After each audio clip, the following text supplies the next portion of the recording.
श्री शिवाय नमस्तुभयम। दोस्तों, आप सभी लोग जानते हैं कि 12 नवंबर 2024 यानी मंगलवार को पड़ रही है कार्तिक महीने की देवउठनी एकादशी। और दोस्तों, यह वह देवउठनी एकादशी है जो कार्तिक महीने में पड़ने वाली सबसे बड़ी तिथि है, क्योंकि यह मंगलवार देवउठनी एकादशी के दिन पड़ रही है और इसका बहुत ही बड़ा और विशेष महत्व होता है। पूज्य गुरु जी ने कहा है कि अगर कभी भी मौका लग जाए और कार्तिक महीने की देवउठनी एकादशी को पड़ जाए तो आप लोगों को 2 छुटकी हल्दी वाला उपाय तो अवश्य ही करना चाहिए। इन दोनों का संयोग बहुत कम आता है और इसी के साथ में गुरु जी ने अपनी शिव पुराण कथा में बताया है कि इस दिन आपको 2 छुटकी हल्दी वाला उपाय तो आपको अवश्य ही करना चाहिए, क्योंकि ऐसा दिन पूरे साल में सिर्फ एक ही बार आता है। और दोस्तों, आप सभी लोग जानते हो कि देवउठनी एकादशी का अगर सबसे बड़ा कोई उपाय है तो 2 छुटकी हल्दी वाला उपाय है। तो दोस्तों, इस मंगलवार के दिन आप लोगों को इस 2 छुटकी हल्दी वाला उपाय को जरूर करना है। बहुत सारे लोग होंगे जिन लोगों ने इस उपाय को ना किया हो, मतलब पूरा साल निकल गया, उन्होंने किसी भी दिन इस 2 छुटकी हल्दी वाला उपाय को ना किया हो। पर दोस्तों, आपके पास एक आखिरी मौका बचा हुआ है जो कि 12 नवंबर के दिन है। तो इस दिन आप लोगों को इस वाले उपाय को जरूर कर लेना है। भले ही आपने पूरे महीने भर इस उपाय को ना किया हो, पर अगर आपने इस कार्तिक महीने के देवउठनी एकादशी के दिन अगर इस वाले उपाय को कर लिया तो आपको इस उपाय को करने का वह फल मिलेगा जिसकी आपने कभी कल्पना भी नहीं करी होगी।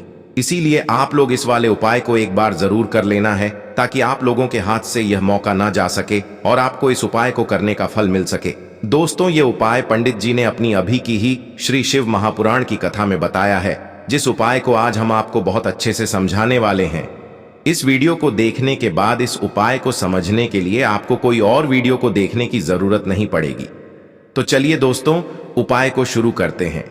देखिए, यह इस कार्तिक महीने के देवउठनी एकादशी के दिन यह इतना खास होता है, इतना महत्वपूर्ण होता है, देखा गया है कभी कभी बड़े बड़े पूजा पाठ अनुष्ठान से जो मनोकामना पूर्ण नहीं होते, वह कार्तिक महीने के देवउठनी एकादशी के दिन एक छोटे से उपाय करने से ही आपकी मनोकामना पूर्ण हो जाती है।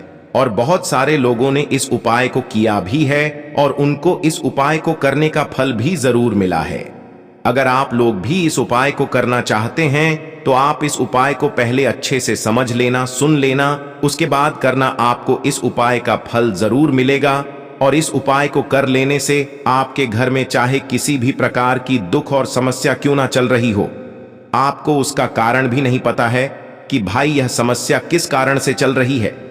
उसका कुछ भी कारण हो सकता है, जैसे पितृदोष हो सकता है या किसी भी तरह का मंगल दोष भी हो सकता है। तो इस दिन आप लोगों को यह वाला उपाय कर लेना है। यह एक ऐसा उपाय है जिस उपाय को अगर किसी विशेष दिन पर किया जाए तो भाई उस विशेष दिन का जो है वह तो हमें मिलता ही मिलता है, पर हमने उस दिन पर इस उपाय को किया है तो हमें उससे भी बड़ा फल मिलता है और फल बहुत जल्दी मिलता है, क्योंकि आप इस उपाय को बहुत ही बड़े और विशेष दिन पर कर रहे हो। तो चलिए अब उपाय के बारे में बात करते हैं, लेकिन उससे पहले आप लोगों को यह जानना आवश्यक है कि आखिर यह उपाय किस समय करना है, किसको करना है और कैसे करना है। तो चलिए हम आगे आपको वीडियो में एक एक करके बता देते हैं। लेकिन उससे पहले अगर आप लोग हमारे चैनल पर पहली बार आए हैं या फिर मेरी आवाज आज पहली बार सुन रहे हैं तो हमारे चैनल को सब्सक्राइब जरूर कर लेना और इस वीडियो को लाइक करके कमेंट बॉक्स में श्री शिवाय नमस्तुभ्यम ओम नमः शिवाय जरूर टाइप कर देना। तो दोस्तों, इस 2 छुटकी हल्दी वाला उपाय को हमें इस देवउठनी एकादशी के दिन कैसे करना है, किसको करना है, किस समय करना है और कहां पर करना है, ये सारे सवालों के जवाब आपको इस वीडियो में मिल जाएंगे। और जो यह वीडियो देखेगा भाई, उसको 2 छुटकी हल्दी वाला उपाय जरूर करना चाहिए, क्योंकि इस दिन हल्दी का भी बहुत ही बड़ा और विशेष महत्व होता है। और जब बात आ जाए 2 छुटकी हल्दी वाला उपाय की, तो यह सोने पर सुहागा वाली बात हो जाती है और यह एक बहुत ही बड़ा उपाय हो जाता है इस देवउठनी एकादशी का। तो अब दोस्तों, इस 2 छुटकी हल्दी वाला उपाय को आखिर करना किसको है, सबसे पहले हम लोग वह बात जान लेते हैं। तो देखो, घर की जो बड़ी माताएं बहनें होती हैं, उन माताओं बहनों में से कोई भी एक बड़ी माता बहन इस वाले उपाय को कर सकती है। और दोस्तों, अगर आप चाहें तो अपने घर में से सभी सदस्यों को भी इस उपाय को करवा सकते हैं। अगर किसी व्यक्ति की खुद की कोई मनोकामना है, खुद की कोई दुख और परेशानी है जो कि वह अपने लिए ही करना चाहता है, इस वाले उपाय को तो वह खुद अपने लिए भी कर सकता है। बाकी अगर कोई घर में से ऐसा है जो कि अपने पूरे घर परिवार की सुख और शांति के लिए यह वाला उपाय करना चाहता है, तो भाई वह भी कर सकता है, उसमें भी कोई दिक्कत वाली बात नहीं है। कहने का मतलब यह है कि इस उपाय को हर एक सदस्य भी कर सकता है और पूरे घर परिवार के सदस्य के लिए घर की बड़ी माताओं बहनों में से कोई एक माता बहन भी कर सकती है। माताएं बहनें अगर घर में उपस्थित ना हो या वह यह वाला उपाय न कर पा रही हो, तो फिर घर का कोई बड़ा सदस्य भी इस 2 छुटकी हल्दी वाला उपाय को कर सकता है, चाहे फिर वह पुरुष ही क्यों ना हो, उसमें कोई भी दिक्कत वाली बात नहीं है। देखिए, जब भी आप मां लक्ष्मी को प्रसन्न करना चाहते हैं, तब आप हमेशा श्री हरि विष्णु को प्रसन्न करने के लिए यह हल्दी वाला उपाय करना ना भूलें, क्योंकि हल्दी श्री हरि विष्णु से ही जुड़ी है।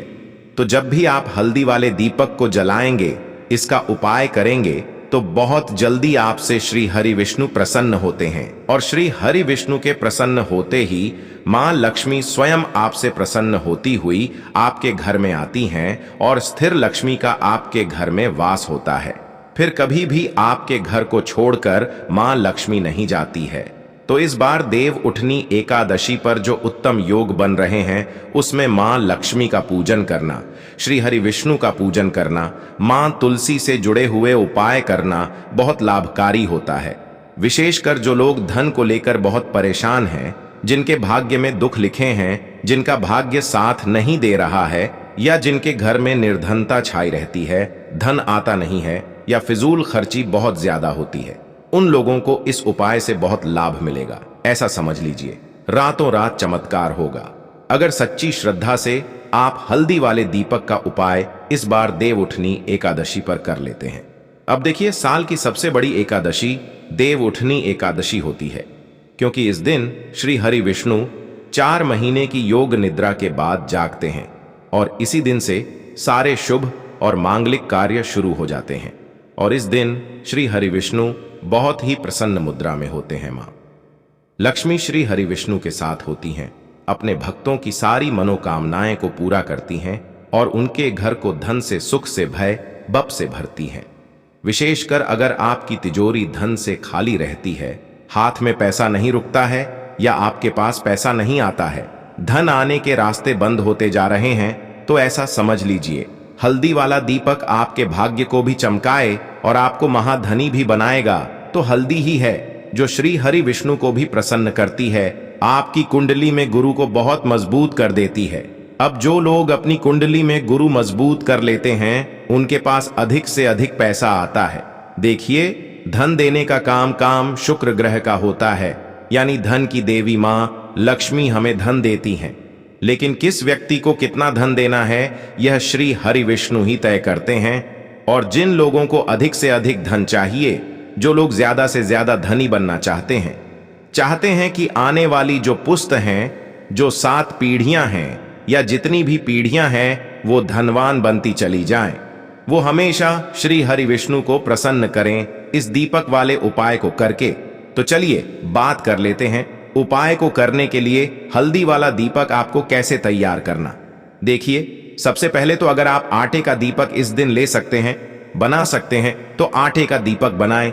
अगर नहीं बना पा रहे हैं तो मिट्टी का दीपक भी आप ले सकते हैं। इसी के साथ आपको क्या करना है, पिसी हुई हल्दी लेनी है, 2 से 3 चुटकी पिसी हुई हल्दी लेंगे, शुद्ध देसी घी लेना है आपको, और रुई की गोल बाती तैयार करनी है। दीपक के अंदर आप घी भरेंगे, बाती लगाएंगे और जो पिसी हुई हल्दी आपने ली है, इसी दीपक के अंदर आपको डाल देनी है।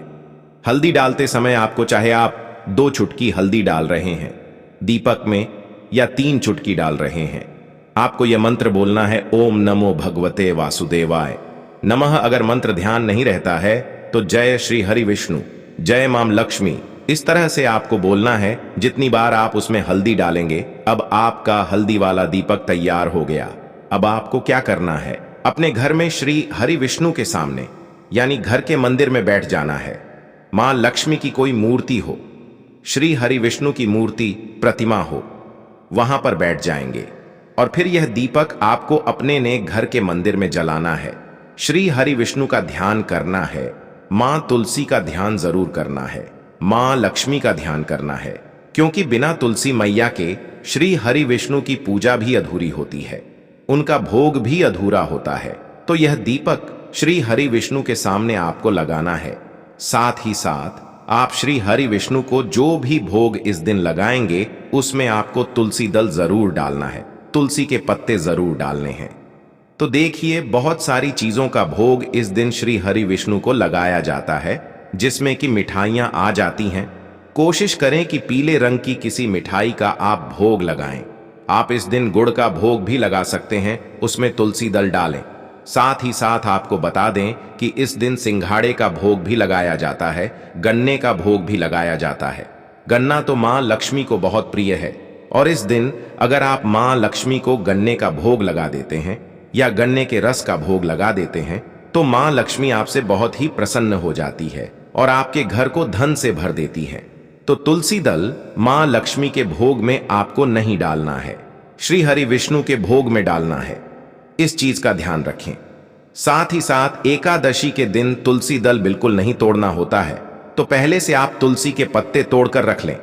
इस दिन जिस दिन एकादशी है उस दिन आपको तुलसी के पत्ते नहीं तोड़ने हैं। और तुलसी विवाह जिस दिन होता है उस दिन भी तुलसी के पत्तों को नहीं तोड़ा जाता है। अब यह जो उपाय हमने आपको बताया है हल्दी वाले दीपक का, इसे आप 15 नवंबर 2024 तक कभी भी कर सकते हैं, क्योंकि 15 तारीख तक एक एक दिन कार्तिक के महीने का बहुत लाभ का है, बहुत चमत्कारी है। क्योंकि 12 तारीख को तो देव उठनी एकादशी है, जिस दिन श्री हरि विष्णु जागते हैं। 13 तारीख को तुलसी विवाह होता है और 14 तारीख को है बैकुंठ चतुर्दशी और 15 तारीख को कार्तिक महीने की पूर्णिमा और देव दीपावली भी इसी दिन मनाई जाती है, क्योंकि इसी दिन समस्त देवी देवता पृथ्वी पर दीपावली मनाने आते हैं और अपने भक्तों के घरों को धन धान्य से भरते हैं। मां लक्ष्मी आपको सुख समृद्धि का वरदान देती हैं, तो 15 तारीख का दिन भी बहुत बड़ा है, उस दिन भी यह उपाय आप कर सकते हैं।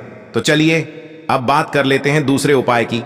देखिए, अगर आपकी मनोकामना पूरी नहीं हो रही है, बहुत लंबे समय से आपको कुछ भी ऐसा जीवन में चाहिए लेकिन मिल नहीं रहा है, जो जीवन में चाहते हैं वह हो नहीं रहा है, विश किसी भी तरह से पूरी नहीं हो रही है, सब कुछ करके देख लिया, उपाय कर लिए, व्रत कर लिए, पूजा पाठ करके देख ली, सब कुछ कर लिया, आप कार्तिक के महीने में एक बार अपनी मनोकामना मां तुलसी से कहिए, क्योंकि मां तुलसी जो है ना, वो आपकी बात सीधे सीधे श्री हरि विष्णु तक पहुंचाती हैं और उनकी बात कभी भी श्री हरि विष्णु नहीं टालते हैं, हमेशा उनकी सारी बातें वह मानते हैं। तो आपको करना क्या है, 5 देसी घी के दीपक तैयार करने हैं। पीले पुष्प आपको यहां पर लेने हैं, ठीक है ना। थोड़ी सी पीसी हुई हल्दी लेनी है। सबसे पहले तुलसी जी के पौधे के पास बैठ जाएंगे, पीसी हुई हल्दी का छिड़काव करेंगे। तुलसी जी के पौधे में सूखी हल्दी का ही छिड़काव करेंगे, पानी इसमें आपको नहीं डालना है, ठीक है ना। तुलसी जी के पौधे को छूना भी नहीं है। हल्के से आप तुलसी के पास हल्दी का छिड़काव कर देंगे। पीले फूल तुलसी मैया के पौधे के पास रख देंगे और जो आपने दीपक तैयार करे हैं, ये दीपक आपको मां तुलसी के पास लगाने हैं और मां तुलसी से अपनी मनोकामना कह देना है। कोशिश करें कि 5 दीपक लगाएं। अगर 5 नहीं लगा सकते हैं तो 1 दीपक भी आप इस दिन लगा सकते हैं, लेकिन शुद्ध घी का दीपक आपको लगाना है। गोल बाती रखेंगे, क्योंकि यह दीपक आप श्री हरि विष्णु के लिए ही लगा रहे हैं। मां तुलसी के पास तो करिएगा यह उपाय और फिर देखिए कि कैसे आपकी मनोकामना पूरी होती है। सच्ची श्रद्धा से करेंगे, पूर्ण निष्ठा से करेंगे, इस विश्वास के साथ करेंगे कि मां तुलसी आपकी मनोकामना को जरूर पूरा करेंगी, श्री हरि विष्णु से जरूर कहेंगी, तो मनोकामना को पूरा होने में ज्यादा समय नहीं लगेगा। तो इस दिन श्री हरि विष्णु जागते हैं, देव उठनी एकादशी पर ज्यादा से ज्यादा इस दिन आपको अपने घर में घंटे घड़ियाल बजाने हैं, जिससे कि श्री हरि विष्णु प्रसन्न होते हुए जागे और आपको भर भर के आशीर्वाद दें। मां लक्ष्मी की कृपा आपके ऊपर बरसती रहे। इसी के साथ अपने घर के मुख्य द्वार पर दीपक भी आपको लगाने हैं, क्योंकि श्री हरि विष्णु इस दिन जागते हैं। मां लक्ष्मी का अच्छे से आपको पूजन करना है इस दिन, और इस दिन आप कोशिश करें कि पीपल के पेड़ के नीचे जाकर एक दीपक जरूर से लगाएं, क्योंकि पीपल के पेड़ में श्री हरि विष्णु और मां लक्ष्मी वास करती हैं, और जो लोग इस उपाय को करते हैं उनके घर में स्थिर रूप से मां लक्ष्मी का वास होता है। कभी भी धन की देवी मां लक्ष्मी आपके घर को छोड़कर नहीं जाती हैं। तो दोस्तों, यह थे पूज्य गुरुजी द्वारा बताए गए कुछ बहुत ही खास उपाय। अगर आपको जानकारी अच्छी लगी हो तो वीडियो लाइक करिएगा। मिलते हैं फिर एक नए वीडियो के साथ। श्री शिवाय नमस्तुभयम।